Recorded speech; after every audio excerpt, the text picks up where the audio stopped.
parlar de tornados. Es calcula que n'hi ha hagut una desena. Els últims són aquests que veuen a la costa de Barcelona i també de Tarragona, i són d'aquesta mateixa tarda. En aquesta ocasió val a dir que no han tocat terra i que, per tant, no han fet mal. Al matí, en canvi, un potent remolí d'aire ha afectat diverses poblacions del Vallès i ha arrasat tot allò que es trobava en el seu camí.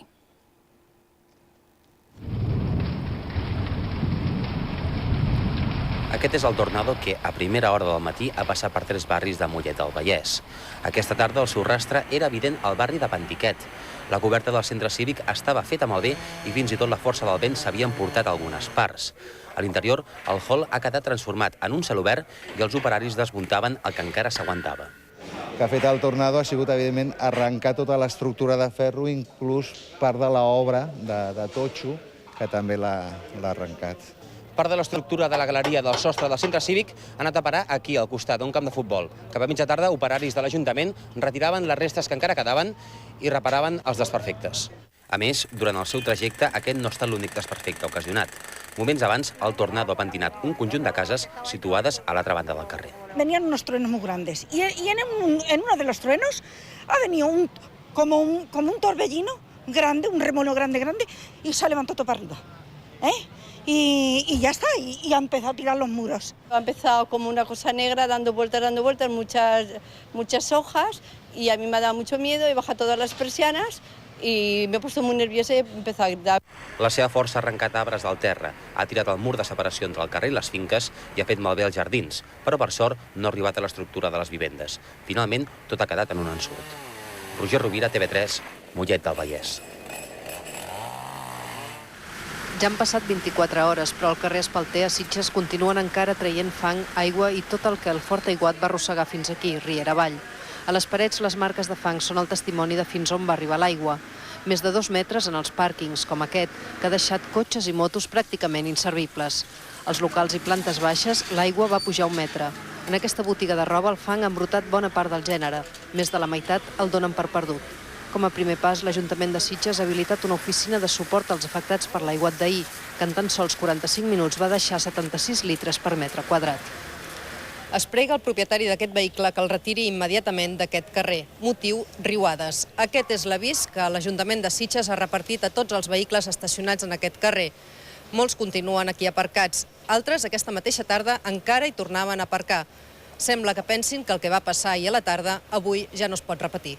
Busquem per aquí, busquem culpa per allà, i en realitat el primer culpable som nosaltres de deixar el cotxe aquí. Aquests som els principals culpables, són nosaltres. De deixar, i a part, ja ho veus, tot això abans eren vinyes, era muntanya, l'aigua queia i la xupava la terra, ara no xupa res la terra. És cert que baixa més aigua, més ràpida, això sí que és cert, però si no es hagués creuat aquests cotxes que no s'havien creuat mai, perquè hi ha hagut alguns cotxes que potser no tenien que haver fet el que van fer, doncs en aquest moment no estaríem en aquestes circumstàncies. Amb l'entrada en funcionament d'un nou col·lector, la primavera vinent es minimitzarà molt el risc de noves inundacions. De moment, l'Ajuntament estudia prohibir l'aparcament en alguns punts del carrer i instal·lar més senyalització de perill de riuades. Mònica Bassols, TV3, Sitges. Doncs tot i que aquesta tarda la pluja ha provocat menys problemes, una tempesta que ha caigut a primera hora sobre Montgat ha fet créixer de manera sobtada la riera de Sant Jordi.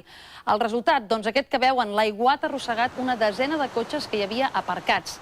També ha quedat parcialment inundada la Nacional 2 i això ha provocat problemes de circulació entre Montgat i Masnou. Els bombers de la Generalitat han hagut de fer més de 70 sortides al llarg de la tarda, sobretot per inundacions de baixos i garatges.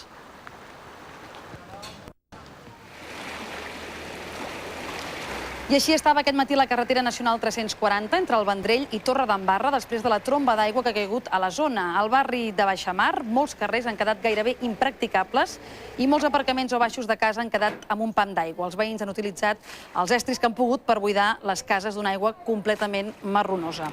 La platja de Ponent, de Salou, ha quedat completament plena de brutícia que el barranc de Barenys ha arrossegat i la brigada municipal ha hagut de treballar fort per mirar de netejar-la. Aquest matí, per cert, s'hi ha prohibit el bany.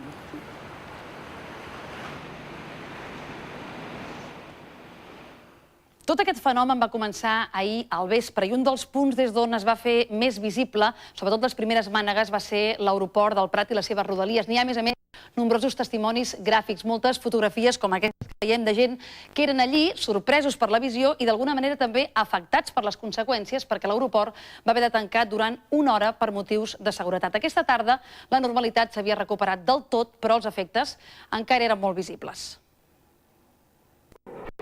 Aquest matí encara era evident el rastre del tornado que ahir va afectar l'aeroport del Prat i diversos municipis del Baix Llobregat.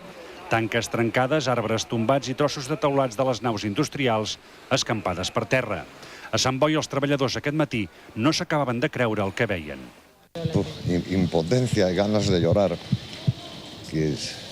No creí que solo pasaba en América estas cosas de los tornados, pero... Molts negocis han quedat paralitzats. Els treballadors s'han dedicat a reparar els desperfectes i a hores d'ara alguns professionals no saben encara quan trigaran a reprendre la feina a ple rendiment.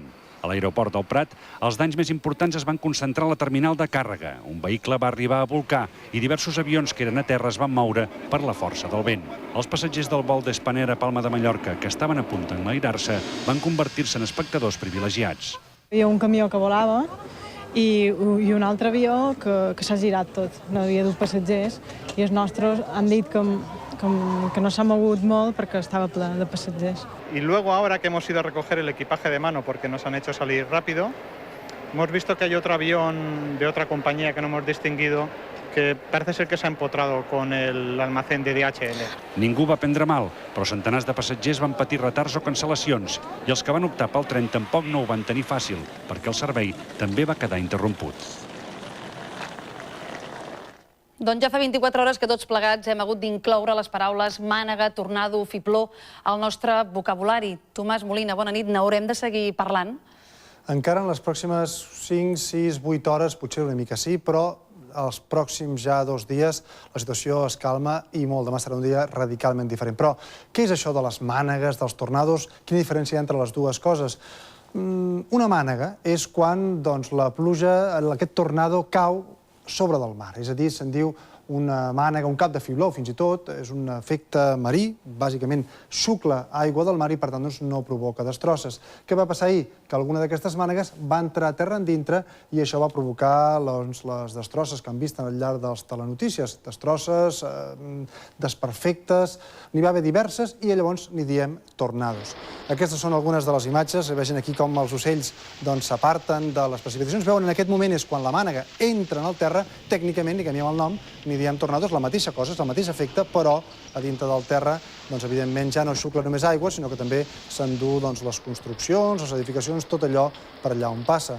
Aquests no són tornados especialment espectaculars, com els que en general veiem als Estats Units, però n'hi ha prou que toquin terra perquè siguin realment molt efectius. I realment no són tan infreqüents, se'n veuen molt sovint a la costa catalana, aquestes mànegues que veuen a les seves pantalles. En aquest cas són pràcticament inofensives i moltes embarcacions ho saben, s'hi poden acostar relativament, perquè fora de l'àrea del tornado de la mànega no passa res, en el mar. Per tant, els barcos s'hi acosten, els miren de prop, els hi fan alguna fotografia i no passa res. Una altra cosa és, evidentment, quan entren en terra. Què és el que va passar quan van entrar en terra? Aquest és el cas del primer que va haver-hi, aquell que va començar per Castelldefels, se'n va anar després cap a la zona de les botigues, va creuar la 132 i va arribar a Sant Boi del Llobregat. Va provocar desperfectes, destrosses en molts indrets.